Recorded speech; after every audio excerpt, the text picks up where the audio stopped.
Բարև ձեզ, իրականում հաղորդաշարի տաղավարում այսօր հյուրընկալել ենք լիազոր եւ արտակարգ դեսպան Ջունիկ Աղաջանյանին։ Տիկին Աղաջանյան, շնորհակալ եմ, որ ընդունել եք հարցազրույցի մեր հրավերը։ Ես եմ շնորհակալ հրավերի համար։ Առաջարկում եմ հարցազրույցը սկսենք Հայաստանի Հանրապետության արտաքին գործերի նախարարության ապրիլի 5-ի պատասխանին, որը տվել է լրատվամիջոցներից մեկին։ Մեջբերում եմ Լեռնային Ղարաբաղի հայության բռնի տեղահանության եւ Լեռնային Ղարաբաղի լուծարման վերաբերյալ հրամանագրի հրապարակումից հետո խնդիրը դուրս է եկել Հայաստանի Հանրապետության եւ Ադրբեջանի Հանրապետության միջև միջպետական հարաբերությունների կարգավորման օրակարգից։ Ինչպես կմեկնաբանեք սա, ինչպես կարող է մի ամբողջ ժողովրդի ցեղասպանված բռնի տեղահանված ժողովրդի հարցը դուրս գալ Հայաստանի եւ Ադրբեջանի միջպետական հարաբերությունների օրակարգից։ Գիտեք, նախ այս մեկնաբանությունը, որ տրվել էր, ինքը փաստացիորեն հանցագործության մասին հաղորդում է, քանի որ վկայում է այս իշխանությունների կողմից իրականացված եւ միտումնավոր ու մտածված կերպով իրականացված Արցախի հիմնախնդիրը ոչնչացնելու եւ Արցախը Ադրբեջանի կազմում թողնելու իրենց հանձնառությունների մասին, որին հետևելով իրենք իրականացրել են այդ քաղաքականությունը։ Այլապես որևէ բացատրություն, հատկապես այն ժամանակ, երբ որ իրենց թողտվությամբ Արցախը ոչ միայն շրջափակվեց, այլև հայաթափվեց եւ այս իշխանությունների կողմից Հայաստանի Հանրապետության առումով հանձնառությունները Արցախի հանդեպ բացարձակապես անտեսվեցին եւ թույլ տրվեց հայ ժողովրդի մի դարավոր հազարամյակներով իր հողում ապրած հատվածի ցեղասպանության ենթարկել փաստացիորեն մեր ժողովրդին արդեն 21-րդ դարում այդ կրկնազոհացմանը ենթարկելով եւ այս պարագայում իրենց կողմից նման արդարացումներ հնչեցնելը բացարձակապես որևէ հիմնավորում չունի, բացի նրանից, որ ուղղակի վկայում է իրենց իսկ շուրթերով իրենց կողմից գործած հանցագործության մասին։ Այսպես կոչված լուծարման հրամանագրին մենք դեռ կանդրադառնանք, բայց ինչ Լեռնային Ղարաբաղի, ինչ լուծարման հրամանագրի մասին է խոսքը, երբ այդ նույն Լեռնային Ղարաբաղը Հայաստանի Հանրապետության վարչապետի հայտարարությամբ ճանաչվել է Ադրբեջանի կազմ 2022 թվականի հոկտեմբերի 6-ին Պրահայում։ Մի պետության, մի երկրի կարգավիճակը կարելի է մի քանի անգամ շահարկել կամ մի քանի անգամ տարբեր մեկ անգամ ադրբեջանական ճանաչել, մեկ անգամ հայկական ճանաչել, հետո ցավ ապրել, որ այն այսպես կոչված լուծարվել է։ Գիտեք, դուք ճիշտ թիրախավորված հարց եք տալիս, քանի որ այս պատասխանը ինքը իր մեջ մեծ խնդիրներ ունի։ Լեռնային Ղարաբաղը չի կարող լուծարվել։ Լեռնային Ղարաբաղի Հանրապետությունը կամ պետությունը կարող է լուծարվել, բայց դա էլի չէր կարող լուծարվել այն ձևով եւ այն տեսքով, որ իրականացվեց, քանի որ ինչպես գիտենք, այդ հրամանագիր կոչվածը իրավական որևէ ուժ չունի եւ բացի դրանից Լեռնային Ղարաբաղի Հանրապետությունը ստեղծվել է Արցախի ժողովրդի կողմից հանրաքվեով եւ այսինքն այդ հանրաքվեն ինչ որ մի հրամանագրով ոչնչացնել դրա արդյունքները հնարավոր չէ։ Սա հարցի իրավական կողմն է։ Խնդիրը կահանում է նրանում, որ այս իշխանությունները շատ վաղուց դեռևս 18 թվականին իշխանության գալուց հետո ձեռնամուխ եղան Արցախի հիմնախնդրի տապալմանը եւ ես սա պատահական չեմ ասում։ Եթե կհիշեք, մենք մինչեւ 18 թվականի այս իշխանության ղեկին հայտնվելը մենք խոսում էինք Արցախի ժողովրդի ինքնորոշման իրավունքով հաստատված կարգավիճակի ճանաչման մասին։ Մենք անգամ չէինք խոսում այդ իրավունքի մասին, քանի որ իրավունքը ժողովրդին տրված է բնատուր կերպով։ Դա ինչ որ մեկի որոշելիքը չէ, դա միջազգային իրավունքով ամրագրված է եւ Արցախը իր ժողովրդի հանրաքվեի միջոցով իրացրել էր այդ իրավունքը եւ ստեղծել որոշակի պետական կառույց։ Սակայն այս իշխանությունները իրենց սկզբում հորջորջեցին, որ իրավասու չեն զբաղվելու Արցախի խնդրով, որովհետև նրանք ժողովրդի կողմից ընտրված չեն, ինչը հակասում էր մինչ այդ ընթացող բանակցություններին եւ Մինսկի խմբի շրջանակներում ընթացող 30-ամյա բանակցությունների տրամաբանությանը եւ դրանից անմիջապես հետո իրենք սկսեցին վերափոխել եւ փաստացիորեն հող հարթել ապագա իրենց զիջումների համար Արցախի հիմնախնդիրը ներկայացնելով որպես Արցախի ժողովրդի իրավունքների եւ անվտանգության խնդիր, ոչ թե պետության կամ ժողովրդի հարակվեով ճանաչված պետական կառույցի կարգավիճակի եւ այդ ինքնորոշման իրավունքով ամրագրված պետական միավորի ճանաչման խնդիր, հա, որը գայս էր ինքնորոշման իրավունքի որպես սկզբունքի բանակցային գործընթացում խնդիրը լուծելու այդ տրամաբանությունից, այլ գալիս էր իրավունքներ եւ անվտանգություն, ինչը անմիջապես այդ բանակցային գործընթացով երբևէ զբաղված մարդկանց կողմից մեծ քննադատության արժանացավ, որովհետև դա մի քանի աստիճան իջացնում էր խնդիրը եւ իրավունքներն ու անվտանգությունը շատ հանգիստ կարող են փաստացիորեն ապահովել որպես էթնիկ փոքրամասնություն, ինչը մենք հետագայում տեսանք այդ հերթական աստիճանազրկման քայլերի բերումով, երբ որ հայտարարություններ եղան արդեն Արցախի ժողովրդին որպես էթնիկ փոքրամասնություն ընկալելով, նրանց իրավունքների անվտանգության մասին խոսելով, հետո արդեն Արցախին փաստացիորեն լիակատար շրջափակման միջոցով փորձ արվեց ստիպելու, որպեսզի ժողովուրդը ենթարկվի կամ ընդունի հպատակի, Ադրբեջանի հպատակի կարգավիճակը եւ այսպես մղեցին ամբողջովին փաստացիորեն ուժազուրկ եւ շրջափակված Արցախին բանակցելու իր գիշատչի հետ եւ այստեղ փորձ արեցին ներկայացնել իբրև թե իրենք որոշակիորեն բանակցում են այդ իրավունքները ամրագրելու եւ իբրև թե միջազգային հանրության կողմից ամուր երաշխիքներ ունեն, կհիշեք 22 թվականի ապրիլի 6-ի բրյուսելյան հանդիպումից հետո ապրիլի 13-ի այս իշխանության ղեկին նստած անձի կողմից հայտարարությունը, որ պետք է Արցախի նշաձողը իջեցնել, ինքը ուղղակի հայտարարում էր արդեն, որ ինքը համաձայնել է Արցախը Ադրբեջանի կազմում տեսնելու, խնդիրը դրա փաստական ձևակերպմանը անցնելն էր, ինչը մենք տեսանք արդեն Պրահայում։ Տիկին Աղաջանյան, դուք տեղյակ եք Արցախի հանրապետության այսպես կոչված լուծարման հրամանագրի պատմությանը, ինչ հանգամանքներում է ստորագրվել այդ ոչ իրավաչափ հակասահմանադրական թուղթը եւ որն է եղել այդ թղթի ստորագրման գինը։ Գիտեք, ես տեղյակ եմ այնքանով, որքանով Արցախի պաշտոնյաները դրա մասին խոսել են, մասնավորապես նախագահ Շահրամանյանը, եւ դա հստակ էր, ժամանակին, եթե չեմ սխալվում, նաեւ այսպիսի տեղեկատվություն եկավ, որ այս իշխանության ղեկին նստած անձի կողմից հորդորվել էր, ես մեղմ բառ եմ օգտագործում, հա, ոչ թե հրահանգվել, այլ հորդորվել էր, որ ինչ որ առաջարկում են ընդունեք, այսինքն իրենց կողմից փաստացիորեն ջանք էր գործադրում, այսպես պարտադրանքի ուժի եւ անելանելիության իրավիճակում ստիպելու արցախահայերին ընդունելու ադրբեջանական վերահսկողությունը, դրանով իրենց վրայից թոթափելով որևէ պատասխանատվություն վերջնական եզրակացության առումով եւ ես վստահ եմ այս իշխանության ձեռագրին հետևելու, որ իրենք կկանգնեին եւ կասեին դե արցախահայերը այդպես են կամեցել, մենք ինչ իրավունք ունենք իրենց փոխարեն որոշում կայացնելու։ Եվ ես գիտեմ, որ դա եղել է ադրբեջանական պահանջ եւ այդ պահանջը անգամ այն ձևով, որ ադրբեջանական կողմը ներկայացվել է, այդ ձևով չի իրականացվել, այլ զուտ ձևական այդ հրամանագիրն է եղել, որը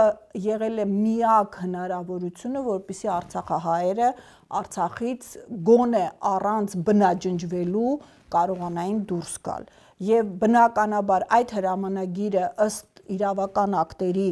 չունի այն կարգավիճակը, որը փորձում են ներկայացնել այս իշխանությունները եւ նշեմ, որ իրենք միակն են, բացարձակապես միակը աշխարհում, որ հղվում է այդ հրամանագրին եւ այդ հրամանագիրը ոչ միայն չի հրապարակվել, այսինքն իրավական ուժի մեջ չի մտել, այլև այդ հրամանագրի չգործելու մասին շաբաթներ անց եղել է լրացուցիչ հրամանագիր, որը հստակ նշում էր Արցախի բոլոր պետական մարմինների գործունեությունը շարունակելու մասին։ Ուղղակի այս իշխանությունները հույս ունեին, որ հունվարի 1-ից հետո, այսպես ասած, փաստականորեն իրենք դա կառցանագրեն եւ դրանով ադրբեջանցիների ցանկությունները կկատարեն եւ ճանապարհ կհարթեն իրենց համար այդ բաղձալի խաղաղության պայմանագիր կոչված փաստաթղթին, որը հետո փորձելու էին թափահարել եւ ներկայացնել որպես մեզ համար ինչ-որ մի ձեռքբերում, սակայն պատմությունը եւ ժամանակը ցույց տվեց, ինչպես մենք էինք նաեւ զգուշացնում, ի նկատի ունենալով Ադրբեջանի եւ Թուրքիայի հեռահար ցանկությունները եւ նրանց ծրագրերը եւ նաեւ նրանց ոչ պայմանագրաունակ լինելու հանգամանքը, որ դա ընդհանրապես հերթական զիջումները կորզելու եւ Հայաստանը ել ավելի թուլացնելու եւ ել ավելի սպառնալիքների տակ դնելուն ուղղված գործողություն է լինելու։ Իսկ պատահական եք համարում, որ այդ հրամանագրի մասին, ինչպես քիչ առաջ նշեցիք, խոսում է միայն հայկական կողմը եւ մեկ անգամ չի խոսել ադրբեջանական կողմը։ Տեսեք, ադրբեջանական կողմը դրան բացարձակապես հղում չի անի, որովհետեւ հղում անելով նա այսպես անուղղակիորեն կընդունի Արցախի հանրապետության պետականության գոյությունը, ինչը որ նա բացարձակապես ցանկություն չունի անելու։ Եթե նա ընդունեց Արցախի հանրապետության պետականության գործունեությունը, ուրեմն ինքը անուղղակի ընդունում է իր կողմից ագրեսիայի իրականացումը։ Անկախ նայած այդ պետությունը ճանաչված է թե ոչ, միջազգային իրավունքով ուժով կամ ուժի սպառնալիքով հարցերի լուծումը արգելված է, իսկ ագրեսիան ուժի գործադրում է։ Եվ ել չեմ ասում մնացած ուրեմն գործողությունները, որոնք ցեղասպանության կոնվենցիայի բոլոր դրույթներին համապատասխանում են։ Այս պարագայում Ադրբեջանի կողմից դրան հղում չանելը, թեև մեծ ցանկություն կունենար անդադ դրա մասին շեփորահարելու, զուտ թեկուզ հետադարձ առումով Արցախի պետականությանը լի իրավություն չհաղորդելուն է մղված։ Այս իշխանությունների կողմից, քանի որ իրենք ուրիշ փաստարկներ չունեն ներկայացնելու եւ իրենք, եթե կհիշեք, նաեւ մեր հանրությանը հիշեցնեմ, ակտիվ ջանքեր էին գործադրում, որպեսզի Արցախի պետական մարմինները այստեղ չկարողանան գործել եւ հարձակումներ էին գործում ու փորձում էին ամենատարբեր ձևերով ստորացնել, նսեմացնել, խեղճացնել եւ այսպես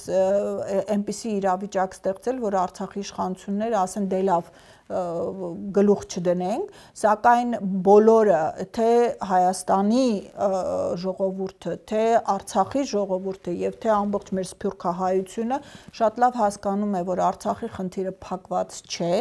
եւ պատահական չէ, որ միջազգային հանրություն կոչվածը իրենց ընկալմամբ ամբողջ արևմտյան երկրները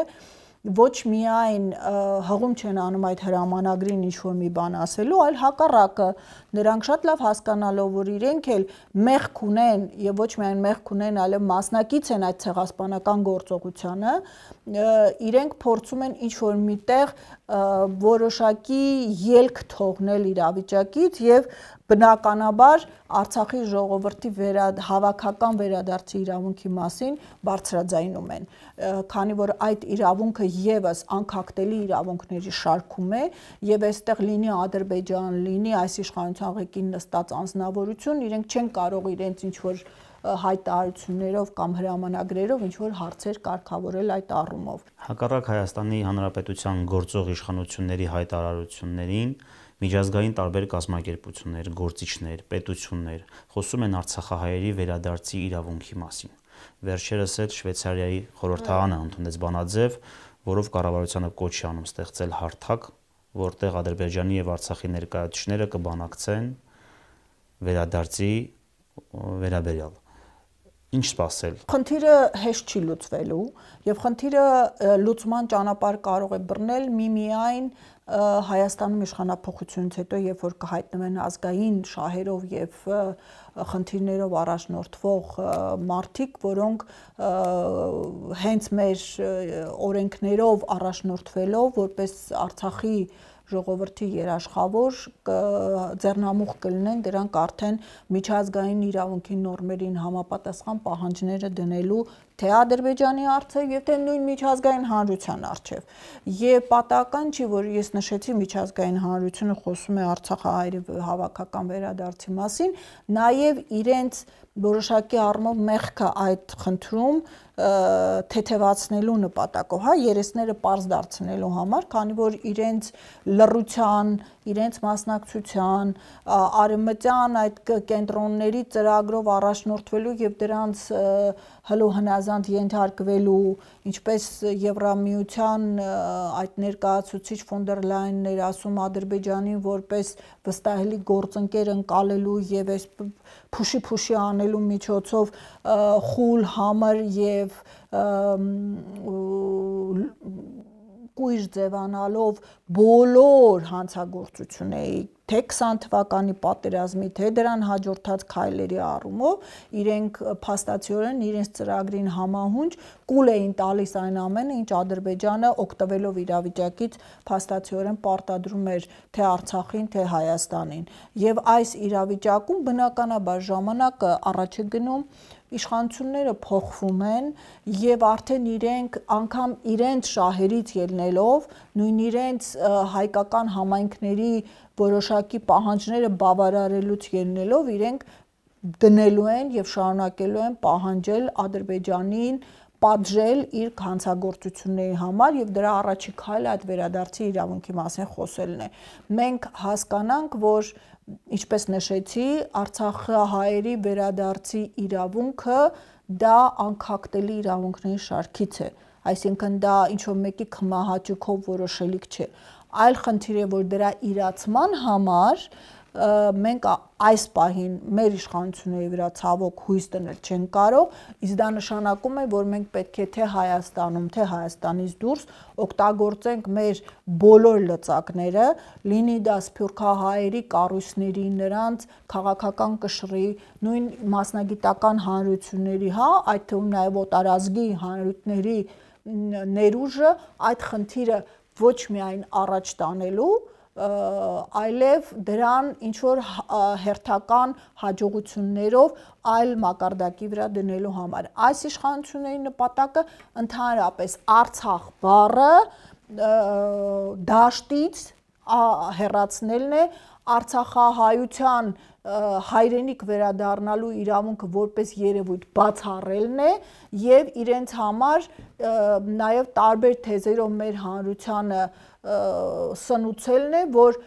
այս սահմաններն են, այս խնդիրներն են, սրանից դուրս գոյություն չունի որևէ բան եւ սրանից լավ հնարավոր չի լինել։ Բայց չէ որ խնդրի հետաձգումը, խնդրի լուծման հետաձգումը հղի ավելի նոր խնդիրներով, ավելի նոր վտանգներով։ Չէ որ եթե Արցախայության խնդիրը այսօր չլուծվի, 5-10 տարի հետո ավելի մեծ վտանգներ է իր մեջ պարունակել։ Գիտեք, վտանգը այսօր երևի թե ավելի մեծ է, որովհետև մեր իշխանությունների ղեկին նստած են թշնամու օրակարգը սպասարկող անձինք։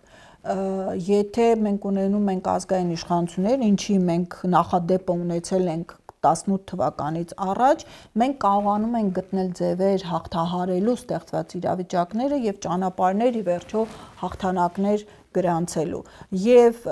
այս առումով նաև միջազգային դաշտն է փոխվում եւ բացի մեր բնական դաշնակիցներից նաև այլ երկրներ, հաշվի առնելով, որ Ադրբեջանը եւ Թուրքիան փորձում են դուրս թռնել այն պայմանավորվածությունների շրջանակներից հանուն, որի Արցախը իրենց նվիրաբերվեց, նրանք վերջ առաջ կուլ չեն տալու դա։ Եվ ցավոք սրտի եմ սա ասում, բայց մենք նույն բանը տեսել ենք նաև Հայոց ցեղասպանության միջազգային ճանաչման գործընթացում, իրենք հանդես են գալու Արցախահայության հայրենիք վերադառնալու իրավունքի դիրքերում իրենց խնդիրները լուծելու նպատակով, այսինքն Ադրբեջանի վրա ճնշում գործադրելու նպատակով, իսկ մեր խնդիրն է լինելու թե ներքին դաշտի մեր հնարավորությունները, թե հայաստանյան պետության հնարավորությունները օգտագործելով օգտվել այդ ընձեռված խնդիրներից եւ հնարավորություններից եւ առաջ տանելու այդ խնդիրը արդեն թե ինչ կերպով լուծումը կլինի, մենք հետագայում կարող ենք տեսնել, բայց մի բան այսօրվա վիճակով մենք կարող ենք արձանագրել այս իշխանությունները ոչինչ չեն անելու, դա նշանակում է, որ մենք այդ իշխանություններից ցածր մակարդակներում, հանրային բոլոր շերտերում մենք պիտի աշխատենք, որպեսզի Արցախահայերի հավաքական վերադարձի իրավունքը ուղղակի, չգիտեմ, շեփորի նման հնչի եւ երբևէ չդադարի եւ դրան ուղղված բոլոր քայլերը լինի իրավական, լինի քաղաքական, լինի հանրային սոցիալական կազմակերպման, լինի միջազգային ատյաններում տարբեր դատական գործերի միջոցով հերթական հաջողությունները գրանցելու, որոնք կուտակային իրենց բնականաբար ազդեցություն ունենալու են եւ այս ամենի համախմբում մենք արդեն կունենանք որոշակի ձեռքբերումներ։ Տիկին Աղաջան, վերջերս արցախցիները Ազատության հրապարակում հանրահավաք էին կազմակերպել եւ պահանջագիր ներկայացրել Հայաստանի Հանրապետության կառավարությունը։ Պահանջներում եղել են նաեւ կետը, որ չնպաստել Արցախյան հակամարտության միակ կարգավորման ուղղված միակ միջազգային ֆորմատից ԵԱԿ Մինսկի խմբի լուծարումից։ Ինչ վտանգներ եք տեսնում Մինսկի խմբի լուծարման հետ կապված։ Գիտեք, պատահական չի, որ Ադրբեջանը հետամուտ է լինում Մինսկի խմբի բանակցային գործընթացի լուծարմանը, որովհետև Ադրբեջանը մշտապես փորձել է դուրս բերել այդ խնդիրը կարգավորման գործընթացը Մինսկի խմբի շրջանակներից եւ տեղափոխել մի դաշտ, որտեղ նա գերակա, այսինքն դիրքեր ուներ, հատկապես իսլամական պետությունների կազմակերպության աջակցությունը վայելելով։ Սակայն նրա այդ ջանքերը չեն հաջողվել եւ այսօր նրա համար, որպեսզի նա վերջնականապես միջազգային դաշտում փակի այդ խնդիրը, իր համար կրիտիկական է այդ Մինսկի խմբի գործունեության դադարեցումը։ Իսկ այդ դադարեցումը վտանգավոր է այն առումով, որ մեզ համար, Հայաստանի համար հետագայում այլ բանակցային գործընթաց ստեղծելու համար իրենք կունենան առավել մեծ լծակներ։ ԵԱՀԿ-ում այս խումբը գործում է եւ գործում է, նրա լուծարումը հնարավոր է միայն բոլոր պետությունների համաձայնությամբ։ Այս պարագայում նույնը վերաբերում է նաև նոր ձևաչափի ստեղծման, այսինքն բոլոր պետությունները առնվազն չպիտի վետո կիրառեն, իսկ Ադրբեջանը այս դեպքում կկարողանա իր վետոն կիրառել եւ թույլ չի տա բանակցային գործընթացի ստեղծում։ Բայց մի բան նշեմ, որը շատ կարեւոր է հասկանալու համար այս իշխանությունների պահվածքը, որ նրանք փաստացիորեն արդեն 20 թվականի պատերազմից հետո իրականում ձեռնամուխ եղան, ճիշտ է, մի կողմից նրանք փորձում էին ռուսական դաշտում պահել որոշակի բանակցային գործընթաց, բայց աստիճանաբար իրենք միանգամից արևմտյան հարթակ տեղափոխվեցին եւ այդ Մինսկի խմբի փաստական համատեղ գործունեության դաշտը արդեն նկատելի չէր։ Իսկ 22 թվականի փետրվարից հետո իրենք ուղղակի այդ առիթը օգտագործեցին, որ հակամարտություն կա Արևմուտքի եւ Ռուսաստանի միջեւ եւ ուղղակի ձերբազատվեցին այդ գործընթացից, այդ ձևաչափից, հա։ Այն պարագայում, երբ որ իրենք շատ հանգիստ կարող էին օգտագործել ոչ միայն թեկուզ առանձին բանակցելու միջոցով ձևաչափը պահելու նպատակով, այլև նաև կարող էին այդ օգտագործել, հաշվի առնելով թե ինչ պետություններ են ներգրաված դրանում, օգտագործել որպես միակ երկխոսության ատյանը այդ կողմերի մեջ, առանց էական քաղաքական ուրեմն առևտրի վերականգնելու բանակցային գործընթացը եւ հասնելու Արցախի ժողովրդի հայրենիք վերադառնալուն համապատասխան միջազգային երաշխիքներով եւ կարգավիճակով։ Սա շատ կարեւոր է եւ այս առումով մենք մեր բոլոր ջանքերը պիտի գործադրենք, որ այդ համաձայնությունները, որին ձեռնամուխ է այս իշխանության ղեկին նստած անձնավորությունը, ոչ այդ պայմանագրի շրջանակներում, ոչ առավել եւս դրանից դուրս իրականություն չդառնա։ Ես անգամ կասկածներ ունեմ, որ արևմտյան երկրները այս պահին որոշակիորեն իրենց կողմից են արգելակելու այդ գործընթացը, հաշվի առնելով, որ Ռուսաստանի հետ բանակցային դաշտի եւս մեկ ատյանի գոյությունը իրենց համար կարող է լրացուցիչ լծակ լինել այդ հարաբերությունների կարգավորման դաշտում հերթական հաջողությունը գրանցելու համար եւ ես կհորդորեի, եթե ընդհանրապես լսելու ունակություն ունի այս իշխանությունը, ապա չշտապել այդ հարցում եւ հակառակը փորձել այդ ձևաչափը օգտագործել դիվիդենդներ քաղելու եւ իրենց դիրքերը ամրապնդելու համար։ Շնորհակալ եմ հարցազրույցի համար։ Ես եմ շնորհակալ։ Ես մեր հետևորդներին հիշեցնեմ, որ զրուցում էինք արտակարգ եւ լիազոր դեսպան Ջունիկ Աղաջանյանի հետ։ Դուք դիտում եք իրականում հաղորդաշարը, ես Նարեկ Սահակյանն եմ, կհանդիպենք։